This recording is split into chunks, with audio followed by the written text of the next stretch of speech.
आंध्र प्रदेश की अगर मैं बात करूं तो आंध्रा और तेलंगाना के तेलंगाना के बनने से पहले जब एक आंध्र प्रदेश था तो उस समय 1976 में अविभाजित आंध्र प्रदेश के लिए 811,000 मिलियन क्यूबिक फीट ये पानी देने की अनुमति मिली थी पहले कृष्णा वाटर डिस्प्यूट ट्रिब्यूनल के द्वारा। अब ये उद्गम कृष्णा नदी का होता है महाराष्ट्र से, जो कर्नाटक, तेलंगाना और आंध्रा से होती हुई फिर बंगाल की खाड़ी में मिल जाती है। अब उस पानी में से जो कुल पानी उसमें से जाता है 4 राज्यों से होकर, उसमें से 8,11,000 million cubic feet 8,11,000 million cubic feet पानी अविभाजित आंध्र प्रदेश के हिस्से में 1976 में आया था।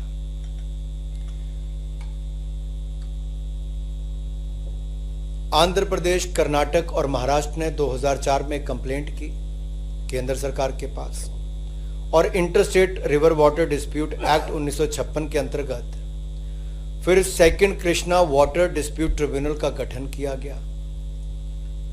और इस ट्रिब्यूनल ने 2013 में अपनी रिपोर्ट तो दे दी थी,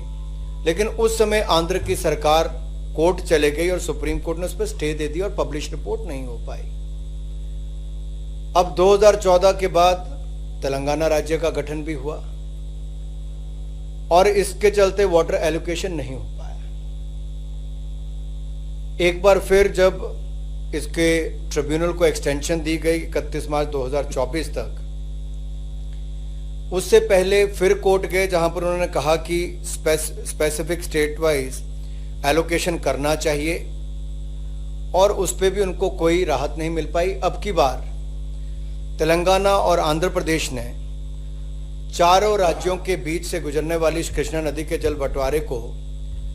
नए सिरे से निर्धारित करने के लिए केंद्र सरकार के समक्ष एक बार फिर अपनी मांग की और